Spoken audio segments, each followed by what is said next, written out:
মোহতারাম, আপনি তো যুক্ত হয়েছেন, আলহামদুলিল্লাহ আপনাকে পেয়েছি। তো আমরা বেয়াদবি মাফ করবেন, আমরা আপনার একটু পড়াশোনা কিভাবে কোথায় করলেন কি এটা একটু জানার খুব ইচ্ছে। আপনি যদি আপনার মতো করে বলতেন। মনে কিছু না। না না না, ঠিক আছে, জাযাকুমুল্লাহ খের। এটা আপনি বরং প্রাসঙ্গিক প্রশ্নই করেছেন, কারণ আমাদের অনেক ভাইদের জানার বিষয়, জানার দরকারও আছে। আমার জন্মস্থান হলো লক্ষ্মীপুর জেলায়। আমরা জনাব আলা সাহেব রহিমাহুল্লাহর নাম হয়তো শুনে থাকবো, ওনার বাড়ির পাশেই আমাদের বাড়ি। এবং লক্ষ্মীপুরের বটতলী মাদ্রাসা, খুব নামকরা ঐতিহ্যবাহী মাদ্রাসা, বটতলী মাদ্রাসা হয়ে আমরা বাড়িতে যেতে হয়। লক্ষ্মীপুরের বশিকপুর গ্রাম, ওলামা একরামের গ্রাম বলা হয়।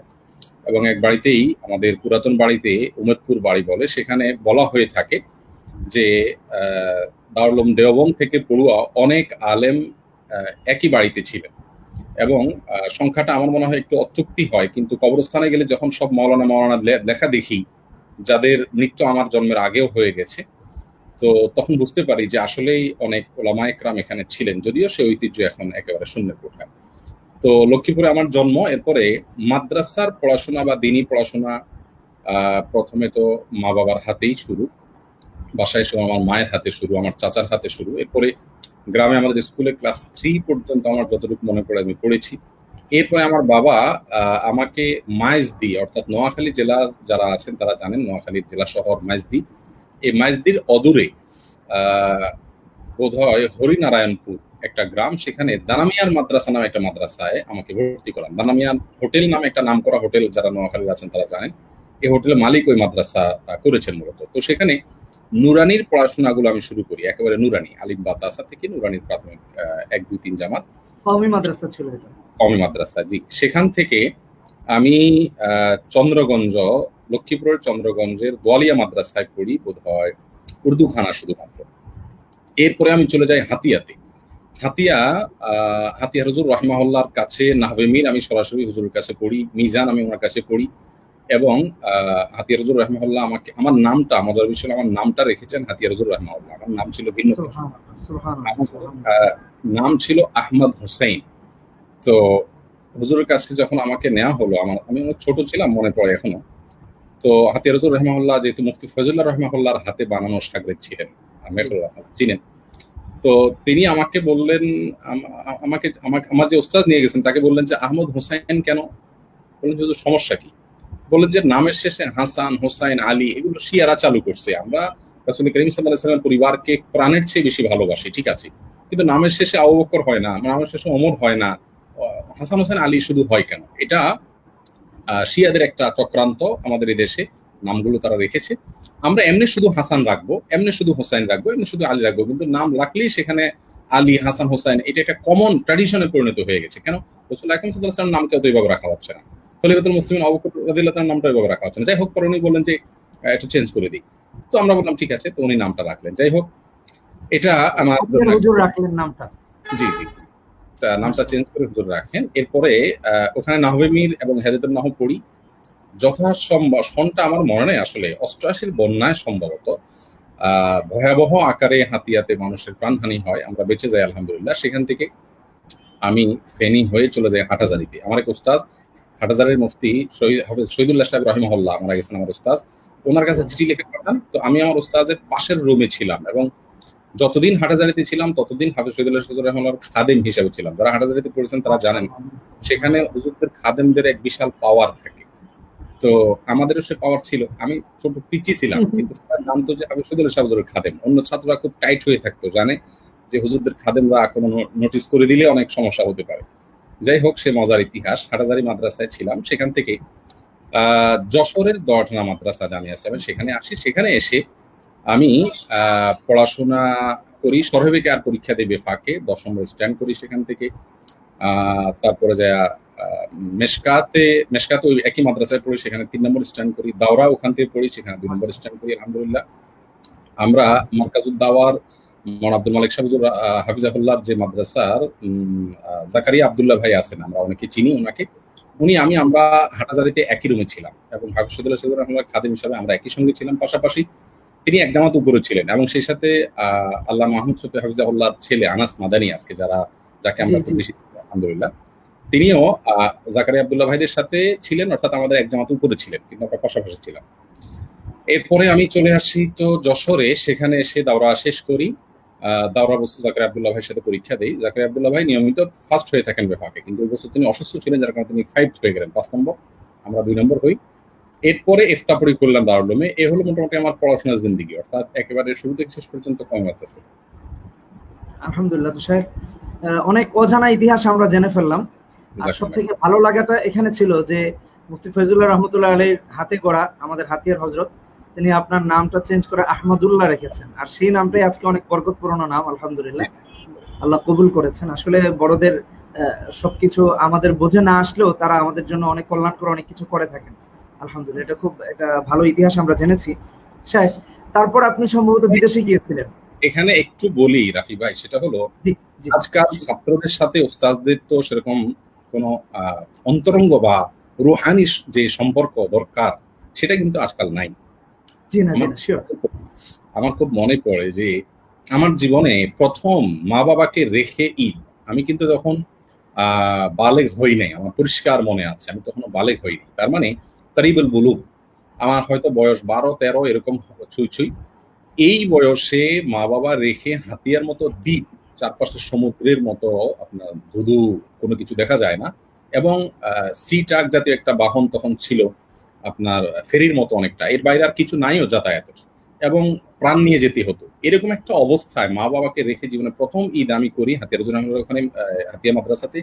আমার মনে আছে যে উস্তাজের ভালোবাসা, উস্তাজের স্নেহ মমতা এই লেভেলের ছিল যে ঈদের সময় বাড়ি যাওয়ার কথা ভুলে গেছে এবং যাই নাই, ঈদ ওখানে কাটিয়েছি। আমি না, আমার সাথে এরকম শত শত ছেলে পেলে আমার মতো 12-13 বছর বয়সে, সেই যুগের, এখনকার যুগের বাচ্চা হলো ভিন্ন কথা, অনেক সাহসী হয় এখনকার ছেলে পেলেরা, তখন মা বাপকে রেখে এখানে থেকে গেছি, এবং উস্তাজের স্নেহ ভালোবাসা যে কি জিনিস সেটা এখনো খুব কাজ করে।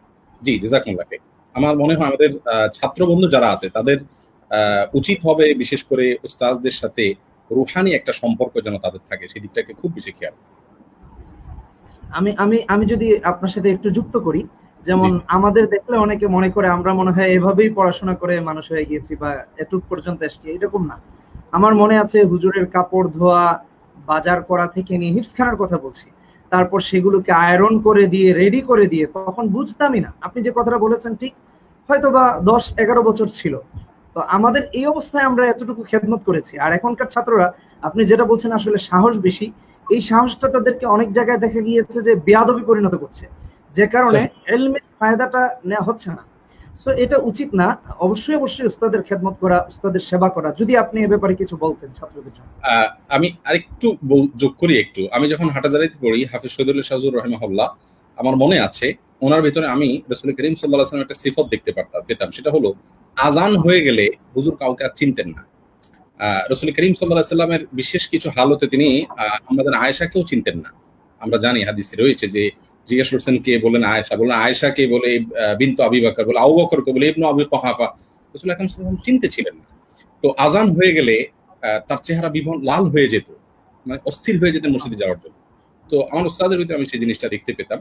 একেবারে পরিষ্কার মানুষ ছিলেন, সাদা দবদবে মানুষ ছিলেন, লাল হয়ে যেত রক্তিম বর্ণের তার চেহারা, এবং আজান হলে পাগলের মতো করে আমার মনে আছে প্রায় দেখতাম যে উনি বাবরি চুল ছিল, এলোমেলো অবস্থায় উনি হুড়মুড় করে দৌড় দিতেন মসজিদে এবং প্রথম কাতারে গিয়ে বসে থাকতেন। যদিও আজ আমরা যারা ছাত্রদের কথা যে বলছি, সে সাথে আমরা যারা উস্তাজ রয়েছি আমাদেরও ত্রুটির জায়গা রয়েছে, আমরা কিন্তু ছাত্রদের জন্য কাঁদি না। আমার মনে আছে নফহাতুল আরব কিতাব যথাসম্ভব হাফিজ শহীদুল্লাহর কাছে পড়েছি আমি, তো ওইটার পরীক্ষা তিনি আমার নিচ্ছেন মৌখিক হেদায়া ক্লাসের ভেতরে। তো আমি কিচ্ছু পারতেছিলাম না, একটা প্রশ্নের উত্তর পারছিলাম না, আমি হুজুর যেটাই ধরেন আমি পারছিলাম না।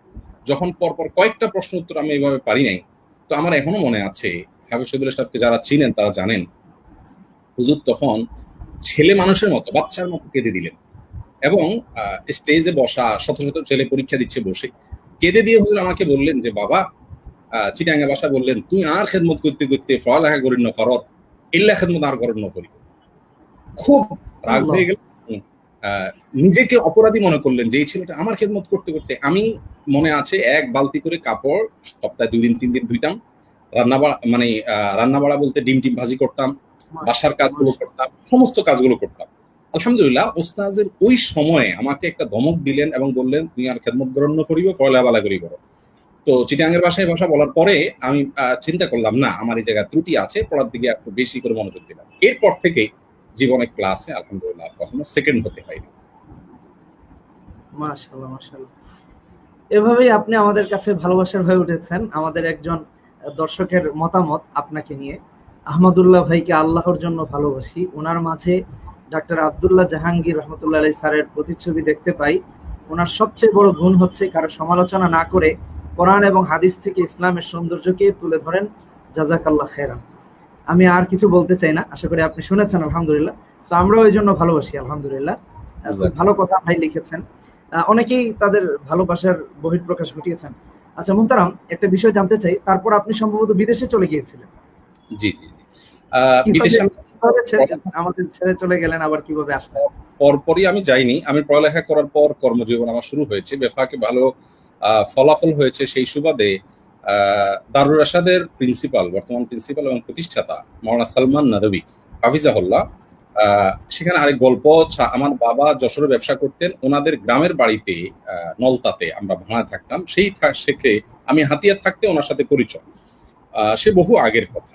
যাই হোক, পরবর্তীতে আমার পড়াশোনা যখন দাওরা রেজাল্টটা ভালো হয় আলহামদুলিল্লাহ, মেশকাতে শারকাতে বেফাকে ভালো রেজাল্ট হয়, তখন হুজুর অফার করলেন দারুল রাশাদের শিক্ষকতার জন্য। প্রথম কর্মজীবন শুরু দারুল রাশাদের শিক্ষকতা দিয়ে। প্রথম মিটিংয়েই আমাকে নাজেমে দারুল গাওয়া বানিয়ে দেওয়া হলো। অর্থাৎ আমার জীবনের শিক্ষকতা শুরু আমার মুখে দাঁড়িয়ে সামান্য গজাইছে।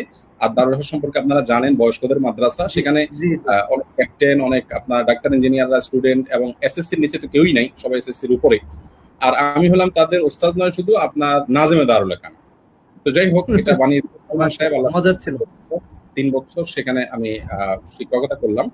এবং এর মাঝে ইমামতি হলো আমার মণিপুরে, বর্তমানে ওমায়ের কুব্বাদি নামে আপনারা এক আলিমকে অনেকে চিনেন। ওমায়ের কুব্বাদি যে মসজিদে আছে, ওমায়ের কুব্বাদিকে আমি দিয়ে গেছি। আমার মসজিদে আমি নিজে হাতে বসিয়ে ওনাকে রেখে গেছি উইদাউট ইন্টারভিউ।